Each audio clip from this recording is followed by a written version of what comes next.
तर आज मी तुमच्यासाठी घेऊन आलेलो आहे स्पेशल लाल मांस रेसिपी एकदम राजस्थानी पद्धतीमध्ये। आणि तुम्हाला तर माहीतच आहे राजस्थानमधली सगळ्यात फेमस डिश आहे। तर आज आपण ती महाराष्ट्रातल्या किचनमध्ये बनवणार आहोत। तर मित्रांनो, व्हिडिओ आवडली तर लाईक, सबस्क्राईब आणि शेअर करायला विसरू नका। चला जाऊया आणि लाल मांस बनवूया।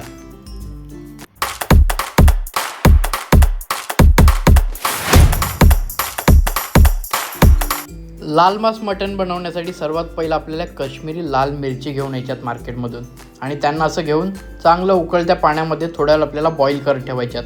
तर मी आता पाणी टाकतो आणि थोड्या वेळ मिरची बॉईल करत ठेवतो।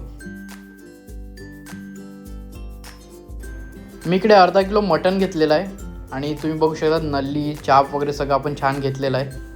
तर मित्रांनो, आपण इकडे कढईमध्ये तेल घेतो आहे आणि तेल छान गरम होईपर्यंत मिरची आणि लसूण चांगलं वाटून घेतो आहे। मी मिक्सरला नाही वाटण करणार आहे, आपले खलबत्त्यामध्ये छान वाटण करून घेणार आहे। तर सगळ्यात पहिले मी इकडे खडे मसाले टाकतो आहे।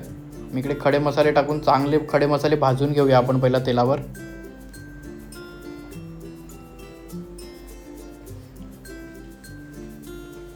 आता मी इकडे मिरची आणि लसूणचे जे वाटण केलेलं आहे ते मी इकडे घालणार आहे। फक्त लसूण आणि मिरची आहे, आलं वापरणार नाही आहे मी। फक्त लसूण आणि मिरचीनेच आपण छानपैकी तडका देऊया। तर आता इकडे थोड्या वेळ चांगला कलर येईपर्यंत चांगलं वाटण मस्त आपल्याला तेलावर भाजून घ्यायचं आहे। त्यानंतर मी इकडे एक कांदा घेतलेला आहे, चांगला कापून घेतलेला तो कांदा आपण याच्यामध्ये घालूया छान। आता चांगला कांदा आपल्याला परतून घ्यायचा आहे जोपर्यंत त्याला कलर येत नाही। कांदा चांगला लालसर कलर येईपर्यंत चांगलं त्याला असं तेलावर फ्राय करून घ्या।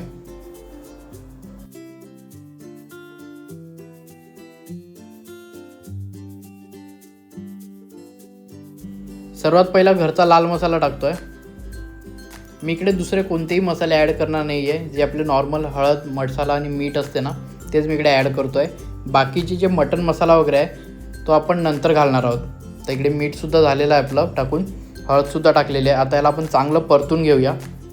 आणि आता याच्यामध्ये आपल्याला जे आपण मिरची बॉईल करत ठेवली आहे काश्मीरी मिरची, ती आपण आता काढून चांगली मिक्सरला टॉमॅटोसोबत ग्राइंड करून घेणार आहोत।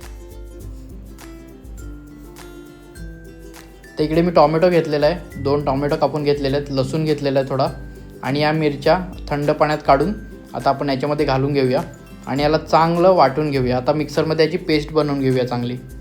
तर आपली पेस्ट रेडी आहे आणि आपण आता ही पेस्ट मस्त कांद्यामध्ये घालून कांदा चांगला परतून घ्यायचा आहे। आणि जी थोडीफार पेस्ट उरलेली आहे मिक्सरच्या भांड्यामध्ये त्याच्यामध्ये आपण थोडंसं पाणी घेऊन ते नंतर आपण याच्यामध्ये परत घालूया।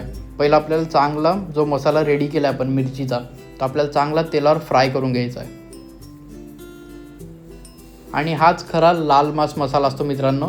लाल मांसचा वेगळा मसाला येत नाही, मिरचीपासूनच लाल मांसचा मसाला रेडी केला जातो। आता आपण याच्यामध्ये पाणी घातलेलं आहे, आता याला चांगलं असं परतून घेऊया। आपल्या इकडे मसाला रेडी झालेला आहे, जो लाल मांसचा मेन मसाला असतो तो आपल्याकडे पूर्ण रेडी झालेला आहे। आता आपण थोड्या वेळाने याच्यामध्ये मटण घालणार आहोत। तर आपण मसाल्याला एक छान उकळ देऊया, त्याच्यानंतर आपण याच्यामध्ये मटण घालूया। तर वेळ आलेली आहे याच्यामध्ये मसाले घालण्याची। तर इकडे मी आता गरम मसाला घेतलेला आहे, मटण मसाला घेतलेला आहे आणि लाल मिर्च पावडर मसाला घेतलेला आहे। आता आपण तो टाकून चांगला याच्यामध्ये आपण असं मस्त परतून घेऊया।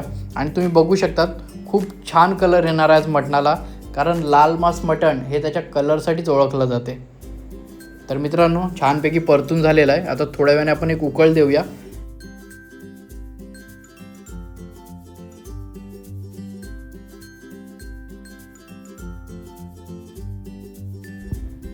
मसाल्याला छान उकळ आलेला आहे, तर आता आपण याच्यामध्ये मटण घालूया। आणि रसा थोडासा आटलेला आहे इकडे, आपल्याला जास्त मग याच्यामध्ये ग्रेव्ही नाही काढायची आहे, म्हणून थोडासा रसा आटला तेवढी अजून भाजी चांगली होईल। आता सगळं मटण मी छानपैकी धुवून घेतलेलं आहे, आता याच्यामध्ये आपण घालून घेऊया आणि मटणालासुद्धा छान परतून घ्या, म्हणजे पूर्ण जो लाल मांसचा फ्लेवर आहे तो प्रत्येक मटणाच्या पीसमध्ये गेला पाहिजे। असं छानपैकी मटण आपल्याला परतून घ्यायचं आहे। आणि तुम्ही कलर बघू शकतात, आत्ताच एवढा कलर आलेला आहे, म्हणजे मटण बनेपर्यंत त्याला किती छान कलर येईल विचार करा तुम्हीच। तर मित्रांनो, व्हिडिओ जर तुम्हाला आवडली तर व्हिडिओला लाईक, चॅनलला सबस्क्राईब आणि तुमच्या मित्रांमध्ये, फॅमिलीमध्ये सगळ्यांना शेअर करायला विसरू नका। मटण जेवढं जास्त परतून घेतील तेवढी छान टेस्ट येईल, म्हणून मटणाला चांगलं परतत राहा जोपर्यंत तो त्याचा फ्लेवर सोडत नाही तोपर्यंत चांगलं परतत राहा। आता आपण इकडे याच्यामध्ये पाणी घालणार आहोत, पण आपण पाणी जास्त नाही घालणार आहोत. आपल्याला अर्धा ग्लास इकडे पाणी घालायचं आहे. पाणी यासाठी घालायचं आहे, आपल्याला मटण शिजवायचं आहे. जर आपण पाणी नाही घातलं तर ते मटण चांगलं शिजणार नाही.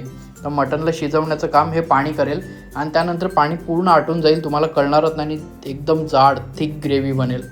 तर आता आपण याच्यावर थोड्यात पाणी घालूया. तुम्ही बघू शकता छान फ्लेवर, एकदम कलरसुद्धा आलेला आहे. जसं जसं मटण शिजत जाईल तसं तसं अजून छान कलर येत जाईल त्याला. तर आता आपण सगळ्यात पहिले इकडे अर्धा ग्लास पाणी घालतो आहे.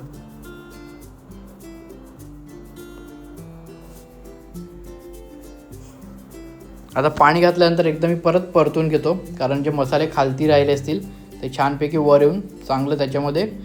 आणि आपण आता थोड्या वेळाने याच्यावर झाकण ठेवणार आहोत, कमीत कमी 7 ते 8 मिनटासाठी. तर चला 7 ते 8 मिनटासाठी झाकण ठेवून याला चांगलं वाफेवर शिजत ठेवूया.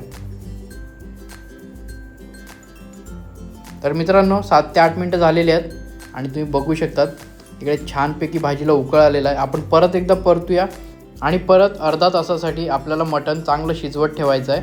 तर मी आता एकदा चांगलं असं परतून घेतो याला, म्हणजे खालतून वरतून छान केलं की मसालासुद्धा लागणार नाही.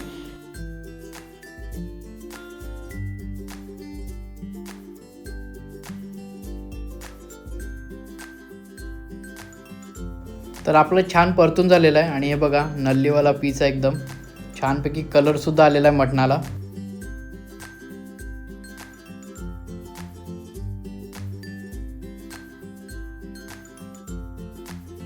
आणि आता आपल्याला गॅस स्लो करून अर्धा तासासाठी आपल्याला मटण शिजवत ठेवायचं आहे. तर चला आता आपण परत एकदा याच्यात झाकण ठेवूया आणि अर्धा तासानंतर आपण बघूया.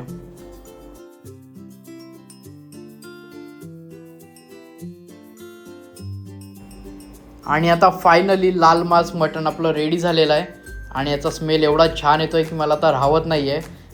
तर आपलं सगळ्यात शेवटचं काम राहिलं आहे ते म्हणजे कोथिंबीर घालायचं. आणि मी चांगली कोथिंबीर बारीक कटिंग करून घेतलेली आहे आणि एकदम तुम्ही बघू शकता त्याची रस्सा, म्हणजे जी ग्रेव्ही आहे ती किती थिक झालेली आहे. मटणसुद्धा छान शिजलेलं आहे, मस्त नल्ली खाणार आहे मी आता. तर आता आपण याच्यावर मस्तपैकी मित्रांनो कोथिंबीर टाकून घेऊया, त्यानंतर थोडंसं काढून भातासोबत आनंद घेऊया.